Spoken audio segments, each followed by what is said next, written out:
कैसे हो? I hope सभी अच्छे होंगे और मस्त होंगे। ओके बेटा, आज हम chemical reaction and equation chapter 1 science का जो है क्लास 9 टॉपिक से स्टार्ट करने वाले हैं। चलो चैप्टर स्टार्ट करते हैं। सबसे पहले हम बात करते हैं केमिकल रिएक्शन की। केमिकल रिएक्शंस होती क्या हैं? What are chemical reactions? Chemical reaction is a reaction in which two or more than two reactants combine to form a single product of different quantity is called a chemical reaction. कोई भी एक reaction जिसमें दो से ज्यादा substances जब आपस में मिलती हैं और मिलने के बाद में कोई नया सब्सटेंस बनाते हैं, उस रिएक्शन को कहते हैं ना केमिकल रिएक्शन। जैसे कि घर में हम क्या करते हैं, रॉ मटेरियल लेते हैं बहुत सारी सब्जी बनाने के लिए, आलू लिया, टमाटर लिया, मटर ली और बहुत सारे मसाले लिए और सबको मिक्स करने के बाद में उसको कुछ हीट देते हैं, कुछ गर्म करते हैं थोड़ा सा गैस पर और उससे हमारे नए प्रोडक्ट बनके तैयार हो जाता है जिसे हम कहते हैं सब्जी, वेजिटेबल्स। ठीक है, आलू टमाटर की सब्जी हमारे बनके तैयार होती है। That is chemical reaction actually. Okay, हम बात करते हैं केमिकल रिएक्शन के अंदर रिएक्टेंट्स की। What is reactants? रिएक्टेंट्स क्या होता है बेटा? The substances that undergo a chemical reaction is called reactants. जो substances reaction के अंदर गए, जिनके बीच में reaction हो रही है, that is called reactants. For example, हमने example किसका लिया?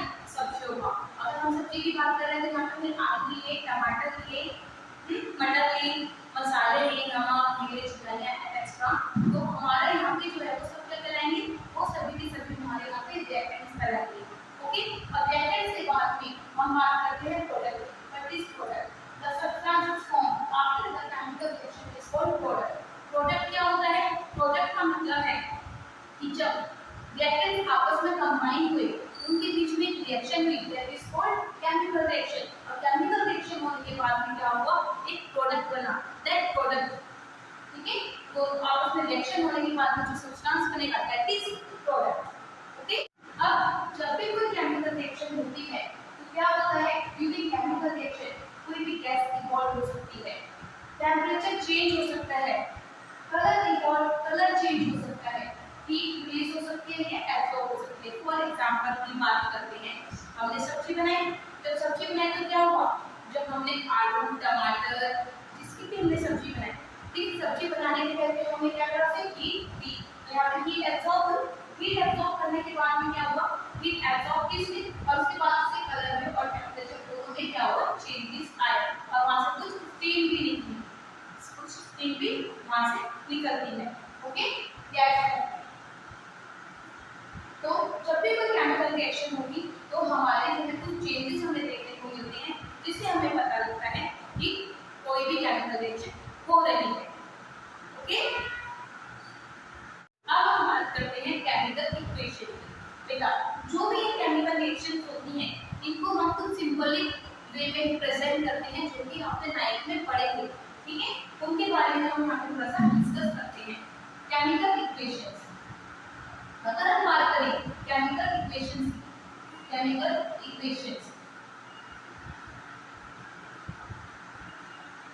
तो केमिकल इक्वेशंस को जो है कुछ सिंबॉलिक वे में हम प्रेजेंट करते हैं। चलो देखते हैं, जैसे कि बात करते हैं मैग्नीशियम की। ठीक है, हमने मैग्नीशियम मेटल लिया, मैग्नीशियम मेटल को हमने ऑक्सीजन के साथ में रिएक्ट करवाया। ऑक्सीजन गैस के साथ में जब ये रिएक्ट करेगा, मैग्नीशियम की स्ट्रिप ली, ये जनरली स्कूल में हम प्रैक्टिकल्स करते हैं।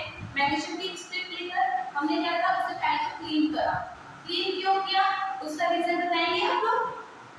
क्योंकि एक्चुअली क्या होता है, जो मैग्नीशियम रिबन है वो एयर के कांटेक्ट में आने की वजह से उसके ऊपर कार्बोनेट की एक लेयर चढ़ जाती है, जिसको हमें रिमूव करना पड़ता है उसे ऑक्सीजन के साथ में रिएक्शन कराने से पहले।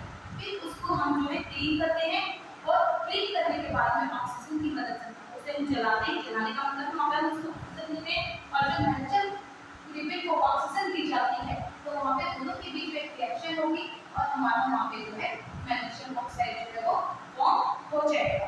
ठीक है, अब यहाँ पे जो भी रिएक्शन होगी तो इस रिएक्शन को होने के बाद में, क्योंकि हमें पता है law of conservation of mass, law of conservation of mass की अगर हम बात करें यहाँ पे law of conservation of mass, तो law of conservation of mass कहता है कि law of conservation of mass कहता है law of conservation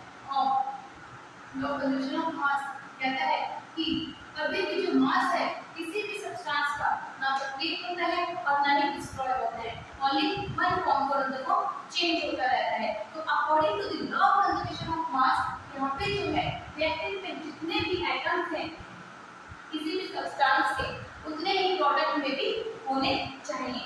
for example यहाँ पे मैग्नीशियम भी जो है रिएक्टेंट में अगर हम देखें तो केवल एक एटम है, और अगर हम बात करें प्रोडक्ट में तो वहाँ पे मैग्नीशियम का एक एटम है। और ऑक्सीजन की अगर हम बात करें तो रिएक्टेंट के अंदर दो एटम ऑक्सीजन के हैं, और यहाँ आप प्रोडक्ट में बात करोगे तो प्रोडक्ट के अंदर जो ऑक्सीजन है केवल एक एटम वहाँ पे ऑक्सीजन का प्रेजेंट है। तो इसीलिए हमें यहाँ पे जो है इसे बैलेंस करना पड़ेगा। बैलेंस करने के लिए हम क्या करेंगे, यहाँ पे मैग्नीशियम ऑक्साइड के अंदर ऑक्सीजन एक है, यहाँ दो है, तो हम मैग्नीशियम ऑक्साइड के अंदर दो ऑक्सीजन जैसे ही करते हैं, ठीक है। तो वैसे ही हमारे यहाँ पे मैग्नीशियम की भी जो क्वांटिटी है वो बढ़ जाती है, और हमें यहाँ पे मैग्नीशियम दो हो गई प्रोडक्ट के अंदर, तो रिएक्टेंट में हमें मैग्नीशियम को दो करना पड़ेगा। और उसके बाद में हम इसको क्रॉस चेक करेंगे कि हमारा जो इक्वेशन है वो बैलेंस है या नहीं। जब भी हम कोई केमिकल इक्वेशन लिखते हैं तो लिखने के बाद में हम क्या करते हैं, उसे बैलेंस करते हैं और क्रॉस चेक करते हैं कि हमारी जो रिएक्शन है वो बैलेंस है या नहीं। चलो क्रॉस चेक करते हैं। मैग्नीशियम दो है, राइट हैंड साइड पे भी मैग्नीशियम दो है, और ऑक्सीजन यहाँ पे भी दो एटम, और राइट हैंड साइड पे भी ऑक्सीजन की दो एटम है। इसका मतलब जो हमारी केमिकल इक्वेशन है according to the law of conservation of mass balance हो गई है। Okay, types of chemical reactions की। केमिकल रिएक्शंस एक टाइप्स की कितने तरह के हमारे जो है केमिकल रिएक्शंस होते हैं। सबसे पहले हम बात करते हैं कॉम्बिनेशन रिएक्शन। कॉम्बिनेशन रिएक्शन क्या होती है बेटा, जब दो या दो से ज्यादा सब्सटेंसेस आपस में कंबाइन करते हैं, दो या दो से ज्यादा रिएक्टेंट्स आपस में कंबाइन करते हैं और एक सिंगल प्रोडक्ट बनाते हैं, और एक सिंगल प्रोडक्ट बनाते हैं, उसे कहा जाता है कॉम्बिनेशन रिएक्शन। देखो नाम से पता लगा कॉम्बिनेशन, जो कंबाइन होके जो दो या दो से ज्यादा रिएक्टेंट्स कंबाइन होके रिएक्शन हो उसे कहा जाता है कॉम्बिनेशन रिएक्शन। फॉर एग्जांपल हम यहाँ पे एग्जांपल ले सकते हैं मैग्नीशियम और ऑक्सीजन का। दो जब सब्सटेंसेस को दो रिएक्टेंट्स को आपस में कंबाइन करवाया तो हमारा मैग्नीशियम ऑक्साइड बना, और फिर उसके बाद हम इसे बैलेंस करेंगे, ठीक है। ऐसे हम बात कर सकते हैं कार्बन की। कार्बन को जब ऑक्सीजन के साथ में रिएक्ट करवाएगा, ठीक है, इनके बीच में रिएक्शन करवाएगा तो हमारा कार्बन डाइऑक्साइड गैस बनी, ठीक है। तो यहाँ पे हम देख रहे हैं कि जो हमारा मैग्नीशियम है ऑक्सीजन के साथ में अभिक्रिया कर रहा है, रिएक्शन कर रहा है, तो जब दो सब्सटेंसेस आपस में यहाँ पे रिएक्ट कर रहे हैं तो क्या कर रहा है, एक सिंगल प्रोडक्ट बन रहा है। सिमिलरली जब कार्बन और ऑक्सीजन गैस आपस में रिएक्ट कर रहे हैं तो कार्बन डाइऑक्साइड गैस बन रही है, सिंगल प्रोडक्ट हमारा बन रहा है। इसे कहा जाता है कॉम्बिनेशन रिएक्शन। अब हम बात करते हैं डीकंपोजिशन रिएक्शन। डीकंपोजिशन रिएक्शन सबसे पहले हम नाम से समझेंगे। डीकंपोज, डीकंपोज का मतलब होता है टूटना। डीकंपोज का मतलब होता है टूटना। जब एक सिंगल रिएक्टेंट हीट देने पर या सनलाइट की प्रेजेंस में या इलेक्ट्रिसिटी देने पर टूट जाए, जब कोई एक सिंगल रिएक्टेंट सनलाइट की प्रेजेंस में या हीट देने पर या इलेक्ट्रिसिटी की प्रेजेंस में टूट जाए और टूट कर वो एक से ज्यादा प्रोडक्ट में बिखर जाए, उसे कहा जाता है decomposition reaction. Decomposition reaction when a single reactant on giving heat or light in the presence of light, or we can say in presence of electricity, decompose and give two or more than two products is called decomposition reaction. For example, calcium carbonate. When जब calcium carbonate को हम heat करेंगे, heat देंगे, तो ये आपका calcium carbonate जो है वो कैल्शियम ऑक्साइड और कार्बन डाइऑक्साइड में टूट जाएगा। जब हम कैल्शियम कार्बोनेट को हीट देते हैं तो कैल्शियम ऑक्साइड और कार्बन डाइऑक्साइड में ये टूट जाता है। मतलब एक सिंगल रिएक्टेंट था, उसको जब हीट दी तो वो दो प्रोडक्ट में चेंज हो गया। That is called decomposition reaction. अब हम बात करते हैं डिस्प्लेसमेंट रिएक्शन। डिस्प्लेसमेंट रिएक्शन, देखो नाम से समझो, डिस्प्लेस मतलब जहाँ पे ये अपनी जगह को डिस्प्लेस कर दे, चेंज कर दे, ठीक है, अपनी जगह पर पोजीशन को चेंज कर दे। और कौन करेगा, कैसे करेगा? हाई रिएक्टिव एलिमेंट्स जो हैं किसी एक लो रिएक्टिव कंपाउंड को डिस्प्लेस कर देता है, उसे कहा जाता है डिस्प्लेसमेंट रिएक्शन। फॉर एग्जांपल हम बात करते हैं जिंक जब कॉपर सल्फेट के साथ में रिएक्शन करेगा तो तो हम देखेंगे कि जो कॉपर सल्फेट कंपाउंड है कॉपर का, ठीक है, कॉपर यहाँ पे जो है आपका कॉपर सल्फेट का जो कंपाउंड है ये जो है वीक है। क्यों वीक है? क्योंकि कॉपर जो है जिंक से कम रिएक्टिव है। इसकी हम चर्चा इसके बारे में डिस्कस जो है एक अलग वीडियो में करेंगे एक्टिविटी सीरीज के अंदर। तो यहाँ क्या होगा कि जो हाई रिएक्टिव एलिमेंट होते हैं वो लो रिएक्टिव एलिमेंट को डिस्प्लेस करते हैं, उसको उसकी जगह पर फेंक देते हैं और उनकी जगह पे खुद आके बैठ जाते हैं, जिस वजह से ये जो है अब बन जाएगा नया कंपाउंड जिंक सल्फेट और कॉपर जो है यहाँ से अलग हो जाएगा। इसे कहा जाता है displacement reaction. Types of chemical reactions की। केमिकल रिएक्शंस एक टाइप्स की कितने तरह के हमारे जो है केमिकल रिएक्शंस होते हैं। सबसे पहले हम बात करते हैं कॉम्बिनेशन रिएक्शन। कॉम्बिनेशन रिएक्शन क्या होती है बेटा? जब दो या दो से ज्यादा सब्सटेंसेस आपस में कंबाइन करते हैं, दो या दो से ज्यादा रिएक्टेंट्स आपस में कंबाइन करते हैं और एक सिंगल प्रोडक्ट बनाते हैं और एक सिंगल प्रोडक्ट बनाते हैं, उसे कहा जाता है कॉम्बिनेशन रिएक्शन। देखो नाम से पता लगा कॉम्बिनेशन, जो कंबाइन होके जो दो या दो से ज्यादा रिएक्टेंट्स कंबाइन होके रिएक्शन हो उसे कहा जाता है कॉम्बिनेशन रिएक्शन।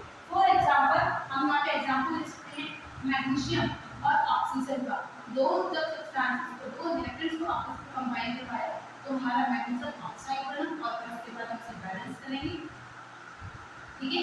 ऐसे हम बात कर सकते हैं कार्बन की। कार्बन को जब ऑक्सीजन के साथ में रिएक्ट करवाएगा, ठीक है, इनके बीच में रिएक्शन करवाएगा तो हमारा कार्बन डाइऑक्साइड गैस बनी, ठीक है। तो यहाँ पे हम देख रहे हैं कि जो हमारा मैग्नीशियम है ऑक्सीजन के साथ में अभिक्रिया कर रहा है, रिएक्शन कर रहा है, तो जब दो सब्सटेंसेस आपस में यहाँ पे रिएक्ट कर रहे हैं तो क्या कर रहा है? एक सिंगल प्रोडक्ट बन रहा है। सिमिलरली जब कार्बन और ऑक्सीजन गैस आपस में रिएक्ट कर रहे हैं तो कार्बन डाइऑक्साइड गैस बन रही है, सिंगल प्रोडक्ट हमारा बन रहा है। इसे कहा जाता है कॉम्बिनेशन रिएक्शन। अब हम बात करते हैं डीकंपोजिशन रिएक्शन। डीकंपोजिशन रिएक्शन सबसे पहले हम नाम से समझेंगे। डीकंपोज, डीकंपोज का मतलब होता है टूटना। डीकंपोज का मतलब होता है टूटना। जब एक सिंगल रिएक्टेंट हीट देने पर या सनलाइट की प्रेजेंस में या इलेक्ट्रिसिटी देने पर टूट जाए, जब वो एक सिंगल रिएक्टेंट सनलाइट की प्रेजेंस में या हीट देने पर या इलेक्ट्रिसिटी की प्रेजेंस में टूट जाए और टूट कर वो एक से ज्यादा प्रोडक्ट में बिखर जाए, उसे कहा जाता है decomposition reaction. Decomposition reaction when a single reactant on giving heat or light in the presence of light, or we can say in presence of electricity, decompose and give two or more than two products is called decomposition reaction. For example, calcium carbonate. When जब calcium carbonate को हम heat करेंगे, heat देंगे तो ये आपका calcium carbonate जो है वो कैल्शियम ऑक्साइड और कार्बन डाइऑक्साइड में टूट जाएगा। जब हम कैल्शियम कार्बोनेट को हीट देते हैं तो कैल्शियम ऑक्साइड और कार्बन डाइऑक्साइड गैस में ये टूट जाता है। मतलब एक सिंगल रिएक्टेंट था, उसको जब हीट दी तो वो दो प्रोडक्ट में चेंज हो गया। That is called decomposition reaction. अब हम बात करते हैं displacement reaction.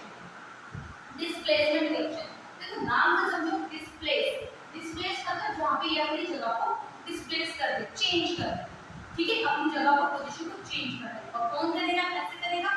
High reactive elements जो हैं किसी एक लो रिएक्टिव कंपाउंड को डिस्प्लेस कर देता है, उसे कहा जाता है डिस्प्लेसमेंट रिएक्शन। फॉर एग्जांपल हम बात करते हैं जिंक जब कॉपर सल्फेट के साथ में रिएक्शन करेगा तो हम देखेंगे कि जो कॉपर सल्फेट कंपाउंड है कॉपर का, ठीक है, कॉपर यहाँ पे जो है आपका कॉपर सल्फेट का जो कंपाउंड है ये जो है वीक है। क्यों वीक है? क्योंकि कॉपर जो है जिंक से कम रिएक्टिव है। इसकी हम चर्चा इसके बारे में डिस्कस जो है एक अलग वीडियो में करेंगे एक्टिविटी सीरीज के अंदर। तो यहाँ क्या होगा कि जो हाई रिएक्टिव एलिमेंट होते हैं वो लो रिएक्टिव एलिमेंट को डिस्प्लेस करते हैं, उसको उसकी जगह पर फेंक देते हैं और उनकी जगह पे खुद आके बैठ जाते हैं, जिस वजह से ये जो है अब बन जाएगा नया कंपाउंड जिंक सल्फेट और कॉपर जो है यहाँ से अलग हो जाएगा। इसे कहा जाता है डिस्प्लेसमेंट रिएक्शन। अब हम बात करते हैं डिस्प्लेसमेंट रिएक्शन की। डबल डिस्प्लेसमेंट रिएक्शन क्या होती है? ऐसी रिएक्शन जिसके अंदर आयंस का एक्सचेंज होते हैं, आयन आपस में अपनी पोजीशन को एक्सचेंज कर लेते हैं, आपस में बदल लेते हैं, ठीक है। डबल डिस्प्लेसमेंट रिएक्शन, क्योंकि दो आयन आपस में अपनी पोजीशन को एक्सचेंज करते हैं, इसी वजह से इस रिएक्शन का नाम है double displacement reaction. For example, potassium hydrate जब ब्लैक नाइट्रेट के साथ में आपको मिलेगा तो अपने आयंस को क्या करेंगे? एक्सचेंज करेंगे। तो एक्सचेंज करने के बाद में ये पोटेशियम आयोडाइड और पोटेशियम नाइट्रेट में पोजीशन चेंज कर, और आयोडीन और नाइट्रेट में अपनी पोजीशन को एक्सचेंज कर दे दोनों आयंस में।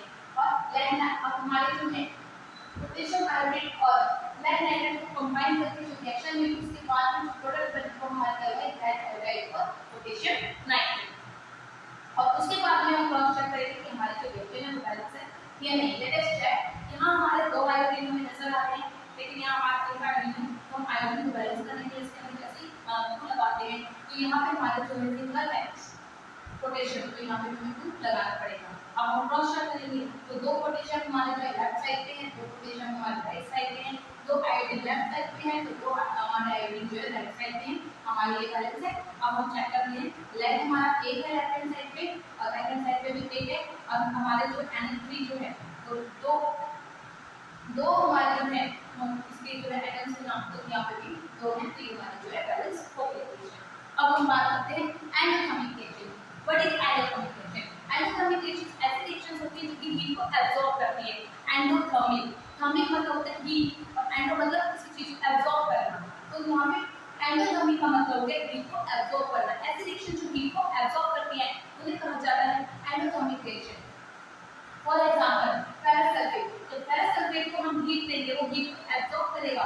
जैसे वो हीट को एब्जॉर्ब करता है तो क्या होगा? हमारा ferrous oxide, sulphur dioxide gas और सल्फर डाइऑक्साइड गैस में वो टूट जाएगा। मतलब फेरस सल्फेट को हीट देने पर फेरस सल्फेट जो है वो तीन अलग-अलग कंपोनेंट्स में टूट जाएगा, तीन अलग-अलग, जिसमें से एक हमारा जो है फेरिक ऑक्साइड हमारा कंपाउंड बनेगा और वहां से दो गैसेस निकलेगी, एक का नाम है सल्फर डाइऑक्साइड और एक का नाम है सल्फर ट्राइऑक्साइड।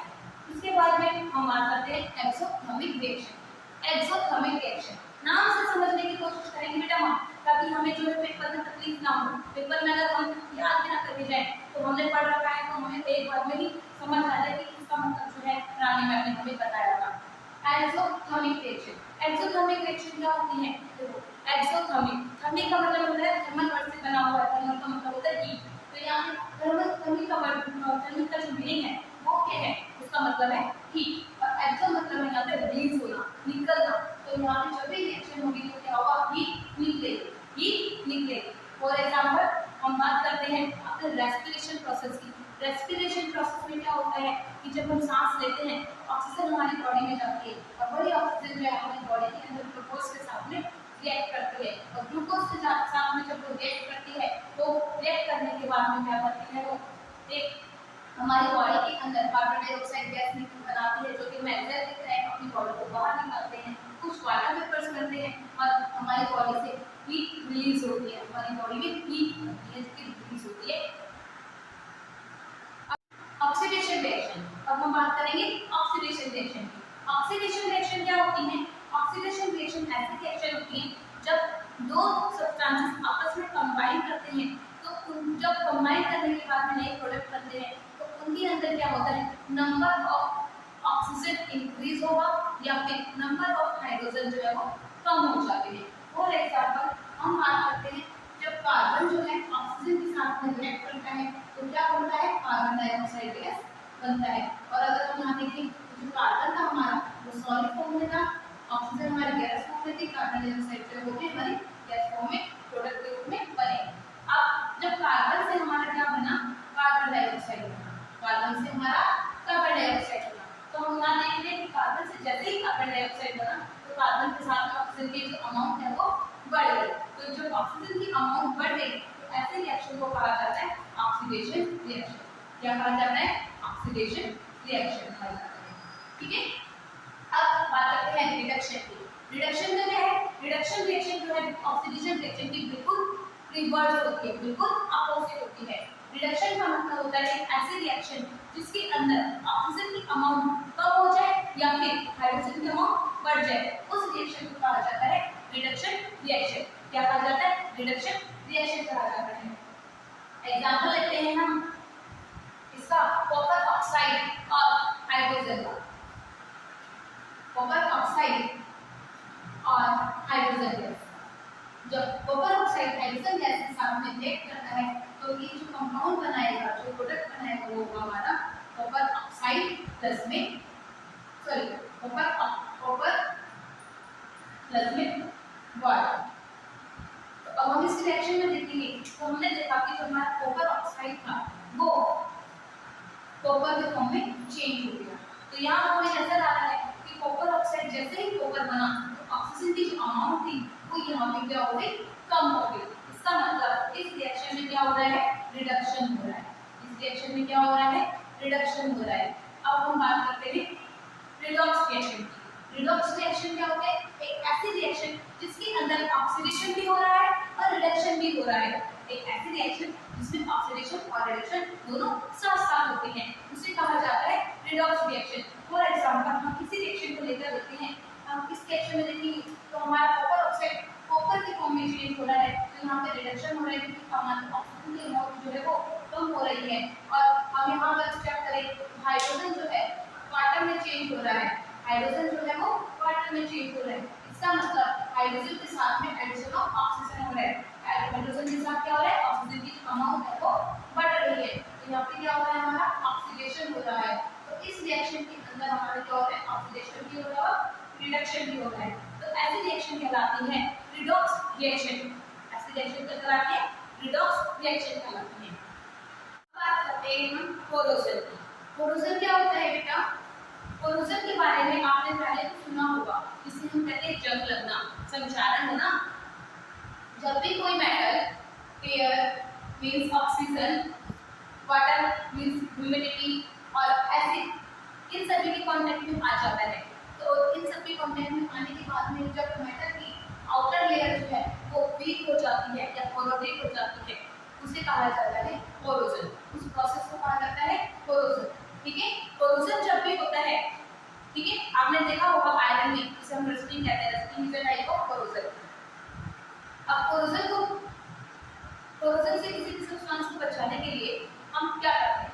कोरोजन से किसी भी सब्सटेंस को बचाने के लिए क्या करते हैं? उस मेटल पे पेंट करवा देते हैं, है ना? पेंट करवा देते हैं। घर में हमने देखा है जनरली कि हमारे जो विंडोज होती हैं, अगर हमारे मेटल किसी मेटल की है, आयरन की बनी हुई है, ठीक है, या फिर हमारे जो दरवाजे हैं डोर्स हैं, उन पे हम पेंट करवा देते हैं। इसके अलावा गैल्वेनाइजेशन। What is galvanisation? हम बात करते हैं गैल्वेनाइजेशन। गैल्वेनाइजेशन प्रोसेस अपनाते हैं। गैल्वेनाइजेशन क्या होता है?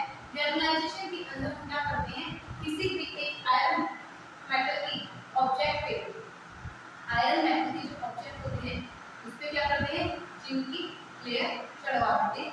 ठीक है, और जिंक की लेयर जब आयरन मेटल के ऊपर चढ़ती है उसी प्रोसेस को कहा जाता है गैल्वेनाइजेशन। अब इसके बाद में हम बात करते हैं rancidity. What is rancidity? Rancidity क्या होती है? जब भी कोई ऑयली और फैटी फूड आइटम्स जो है एयर के कांटेक्ट में आते हैं और एयर के कांटेक्ट में आने की वजह से वो क्या होते हैं? ऑक्सीडाइज हो जाते हैं। ऑक्सीडाइज हो जाते हैं। आपने देखा भी होगा घर में, जब आप अपने घर में गर्मियों के दिनों में सब्जी दाल बनाकर रसोई में रख देते हैं तो क्या होता है? वो एटमॉस्फेयर में से जो ऑक्सीजन होती है उसके कांटेक्ट में आके वो ऑक्सीडाइज हो जाते हैं और ऑक्सीडाइज होने की वजह से क्या होता है? उस दाल में और उस सब्जी के अंदर कुछ बबल्स नजर आने लगते हैं और उस सब्जी या दाल का जो टेस्ट है वो चेंज हो जाता है और उसका कलर भी चेंज हो जाता है। इसी को कहा जाता है रेंसिडिटी। और रेंसिडिटी से बचने के लिए, ताकि हमारा कोई भी जो फूड आइटम है वो रेंसिड ना हो, उसके लिए क्या किया जाता है? हम एंटासिड एसिड्स को अपनाते हैं। फॉर एग्जांपल हम बात करें चिप्स पैकेट्स की, जो चिप्स के पैकेट्स होते हैं आपने देखा होगा कि जब तक उनमें नाइट्रोजन गैस फिल होती है तब तक वो आपके फ्रेश रहते हैं, और जैसे ही पैकेट्स में से नाइट्रोजन गैस रिलीज हो जाती है तो बहुत ही जल्दी से जो है आपकी जो चिप्स के पैकेट है वो सील जाते हैं। ठीक है, आपके चिप्स जो है वो सील जाते हैं और उनके टेस्ट में भी चेंज आ जाता है। और हम क्या करते हैं?